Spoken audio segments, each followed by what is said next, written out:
Welcome. Today, we're diving into a straightforward guide on how to send direct messages on Discord. Updated and easy to follow. If you're new to Discord or just need a quick refresher, you're in the right place. Let's get started. First, make sure you open the Discord app on your device and log in with your credentials. If you're already logged in, you're ready for the next step. Once you're in Discord, look for the server or friend you want to message. Navigate to your friends list or the specific server where your conversation is taking place. Click on the name of the person you want to chat with, or find an ongoing conversation in your DM panel on the left side of the screen.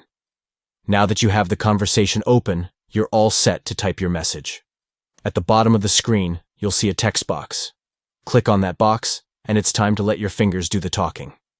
Type out your message, whether it's a quick hello, a question, or something more elaborate. It's up to you. Once you're satisfied with your message, look for the send button. It's represented by a paper plane icon. Just click on that, and your message is on its way. That's it. You've successfully sent a direct message on Discord, and that's all there is to it. Direct messaging on Discord is simple and efficient, making it easy to stay connected with friends and communities. If you found this guide helpful, don't forget to like and subscribe for more tips and tricks. Happy messaging.